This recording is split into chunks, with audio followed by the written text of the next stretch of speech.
All right, folks, and welcome to our September Nature 101 program, A Bounty of Butterflies. My name is Paige and Winter, and I am the Nature Center Education Specialist for the Highlands Botanical Garden. And with me today, we have... Hey everybody, my name is Winter Gary. I am the Communication and Events Coordinator for the Highlands Botanical Foundation. And we are going to try and tag team as many butterflies as we can find today. Now, we work for the Highlands Botanical Foundation, which supports research and education in the Southern Appalachians. And most of that takes place through programs like this here at the Highlands Biological Station.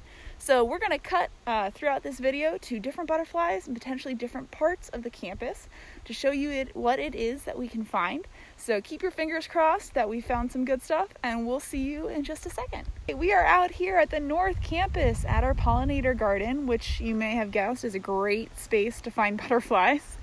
It's a little windy and cool today compared to, for say, the weekend, but we are still finding some butterflies. We're finding an awful lot of bees, but that's not what our hunter program today is on. So our hunt continues, and we will show you in this video what it is we find.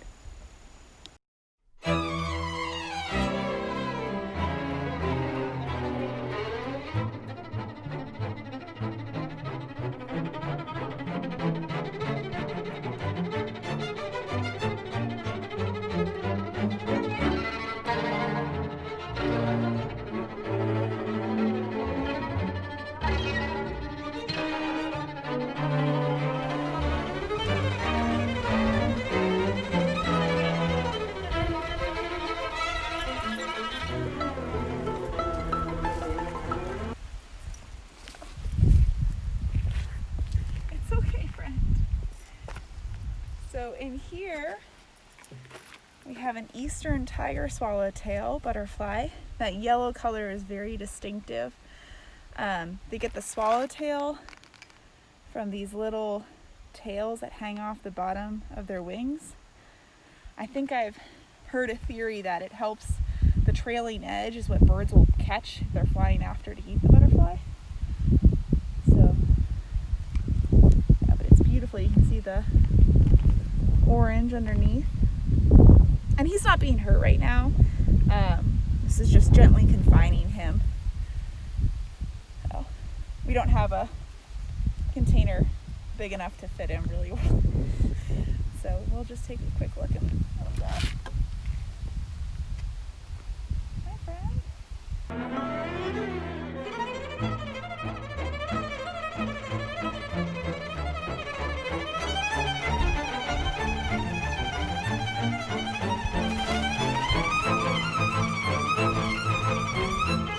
Did you get it?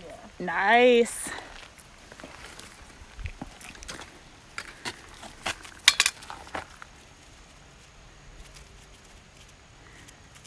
So, we can tell this one is a female because of the dark blue spots that are right on top of her orange spots. Males won't have that. Females can also come in a dark morph, where they look black with blue spots, and a yellow morph, which is what this one is. And you can see she's lost her trailing edge on her wing here. Probably got snipped off by a hungry bird. They seem to be favoring the Joe Pye weed. Mm-hmm.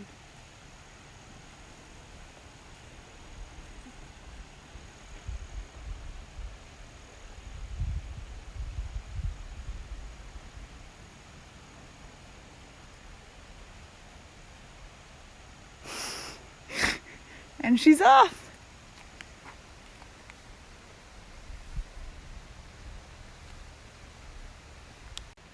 So down on the Joe Pye weed, we have both an eastern tiger swallowtail in the yellow, and then another butterfly with the black and the blue on the edges of its wings.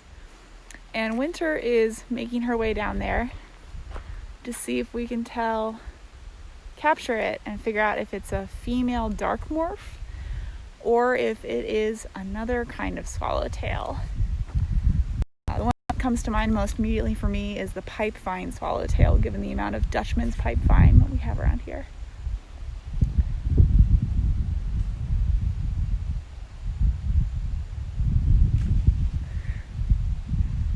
This is the dark swallowtail that Winter captured. We're working right now to figure out if it is an eastern tiger swallowtail female dark morph or if it's a pipevine butterfly. Pipevine swallowtail. They can look similar. And we're debating about the tiger stripes on the forewing, especially below, which we're wondering if these right here are the tiger stripes. So this is the reference that we're using to figure out which one this is. And based on our observations, I think it's probably an eastern tiger swallowtail female because the yellow is on the outside of the wing with blue on the inside and no interior yellow stripe. With the pipevine swallowtail, you can see that there's yellow on the outside but blue as well. And spicebush swallowtail doesn't look quite right. So we're looking at the top of the wing here, and you can see the yellow on the outside with these blue spots, but there's no interior yellow. So I'm thinking it's probably a dark morph female. It's my best guess. So we were just looking at a dark morph female of the eastern tiger swallowtail. So instead of being yellow and black, she was actually deep black with the blue and the yellow spots of the tiger swallowtail. And it's possible that what she's trying to do there is mimic the pipevine swallowtail, because the pipevine swallowtails are inedible. They are apparently, quote, distasteful, according to my guidebook. So by mimicking a species that predators don't want to eat, she may have a higher chance of success than a yellow morph female, which is very clearly edible and potentially tasty.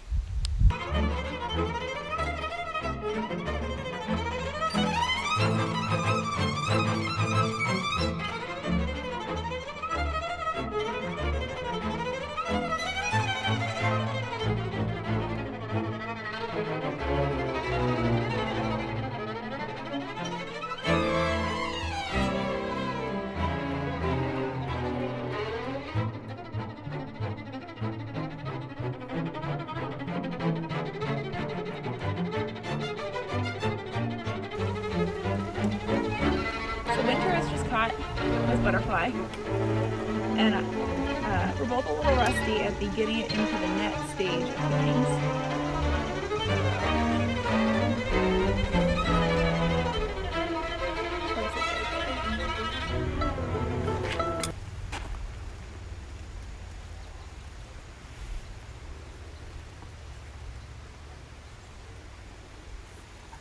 The thing about butterflies is they like to fly up.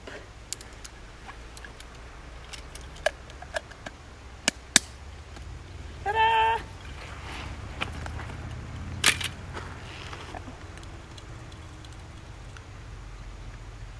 And I'm gonna have to bring out my guidebook to figure out what she is. But you can see the beautiful eye spots as she lands again. The eye spots on the back of her wings, which are visible when she's laying them flat. Oftentimes in butterflies, that's designed to be an eye, so when predators are looking at a butterfly, they think something's looking back at them. There's some butterflies that actually look like big owl eyes for just that reason. You don't want to mess with something that could be a predator. So, all right. Nope, that's moths.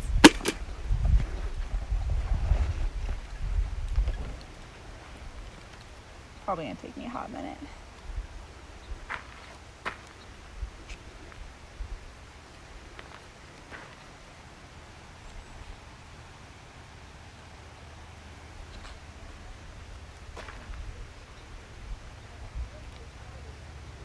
At least the eye spots should help with identification.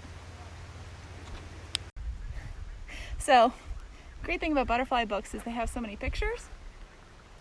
And I just turned to a big page of pictures about these buckeye butterflies. And so those eye spots on the back of her wings means she's either a common or a mangrove buckeye. And I'm going to go with a guess that since we don't have mangroves, she's probably a common buckeye. But that's definitely something that I'm going to turn to the actual species account and read up a little bit more on to see if I'm correct.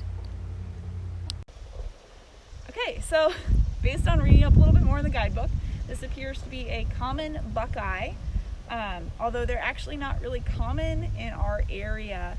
When I'm looking at the range map, the pink is areas you would normally expect to find them. The blue is places where you can find them. It says they're really good colonizers, meaning they probably leapfrog up into this area when the weather warms up during the year, and then probably die back over the winter. So each year, based on reading this, they probably have to make their way north to us. They don't have a population that would be here year round. But they're super beautiful. And again, you can see even on the underwing, they have those eye spots.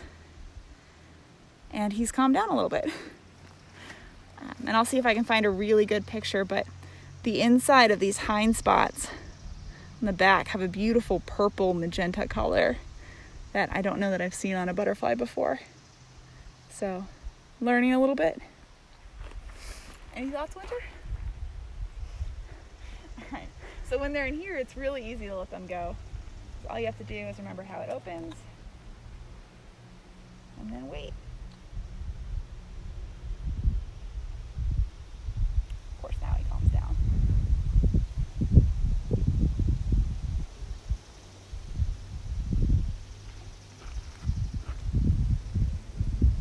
While he's chilling like a villain.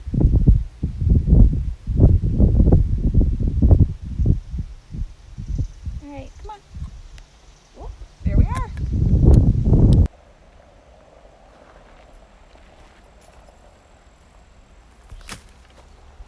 Okay, I need you to come lift up the net.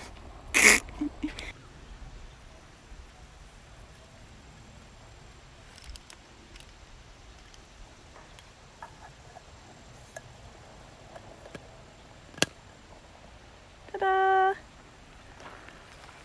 What do we have in here? Oh, it's a little skipper of some sort. But need to look at the guidebook. So we think this is probably a fiery skipper based on the speckled pattern of the wings and the kind of black edges to the margins. So we noticed he's super fuzzy, but compared to the buckeye, quite calm. Sounds like they're also one of the species where they have to recolonize this area every year. They kind of find their way up here by accident.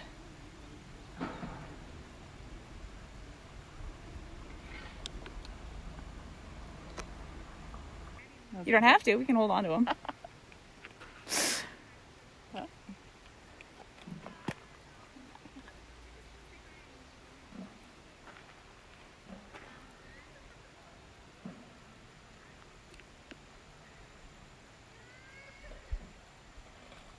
Whoop.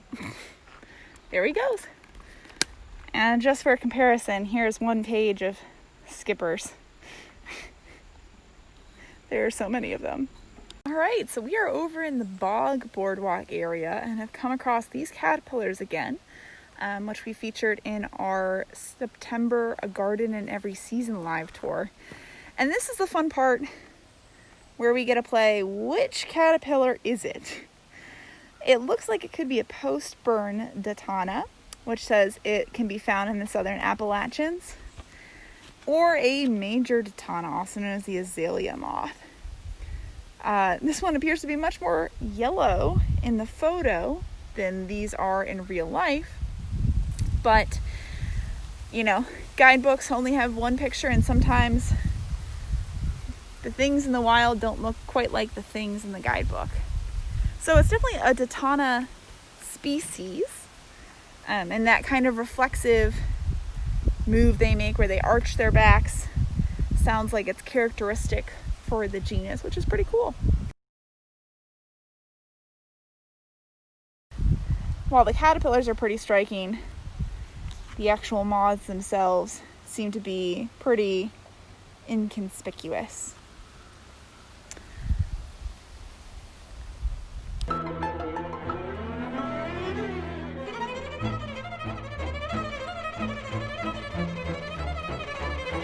So we're seeing a dark morph tiger swallowtail over here, or we're thinking it's a dark morph tiger swallowtail. It appears to be either identical to or the exact same one that we've already caught. So we're pretty sure at this point they're just mocking us. But, you know, that's fair enough. We are up behind the nature center now, and Winter just got this little guy off of some white snake root. We're pretty sure it's probably a common buckeye, but it looks like it might have some damage to that wing, so maybe get it a little closer look. We're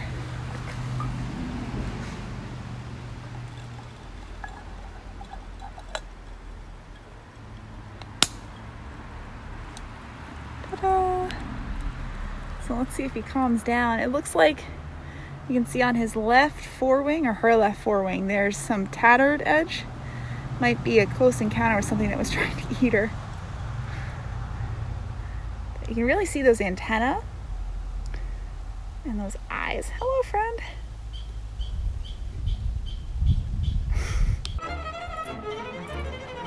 You know, this one has the exact same tail missing.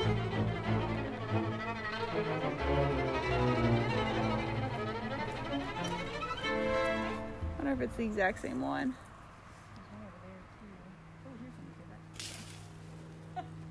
Ooh, okay, let me go grab a jar. What do we got? Oh, look at that silver and the red. Okay, let's grab one. All right, take a breath. Calm down.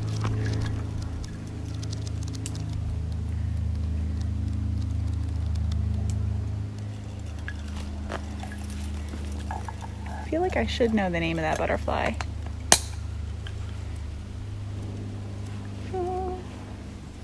It's pretty. Oh, look at that.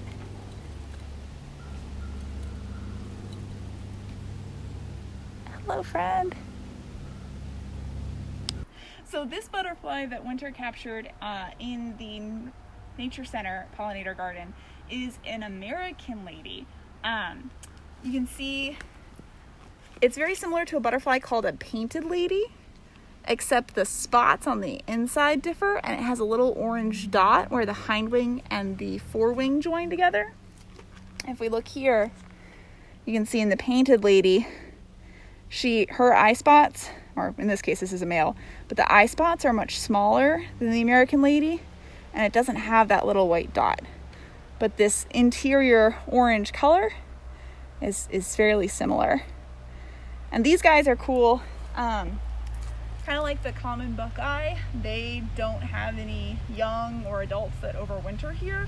They are found in the winter in the south, and these guys will die off. And then all of these butterflies we see here came from adults that have moved north.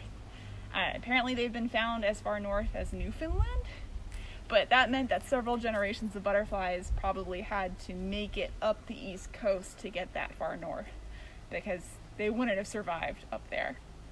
So yeah, another butterfly.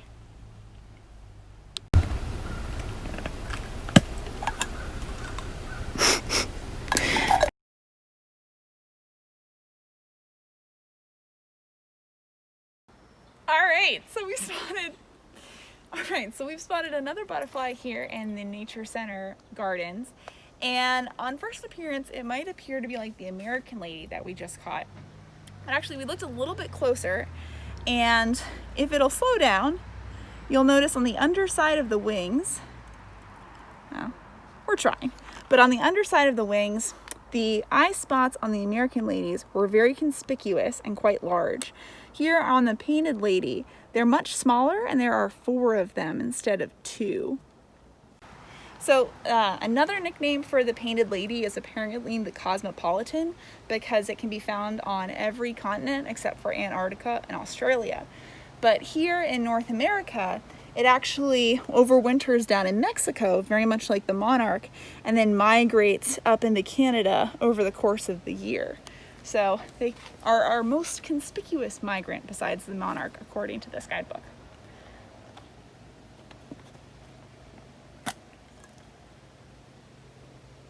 Come on, friend. All right, folks, thanks for joining us for this month's Nature 101. I hope you enjoyed seeing some of the beautiful butterflies that we found and learning a little bit more about them. If you're interested in learning about our future programs, please sign up for our e-blasts at highlandsbiological.org. You can also stay tuned to our Facebook page for any updates as well, including our Garden in Every Season tour for October. Time is really flying this year, which will be airing on Monday, October the 5th at 11:30. Until then, I hope that you are well. If you're here in the area, please come check out the Botanical Garden. We are still open dawn to dusk, even if the Nature Center remains closed. And if you enjoyed this programs and others like it, please consider supporting the foundation, which makes it all possible. Take care, be well, and I'll see you all around. Bye.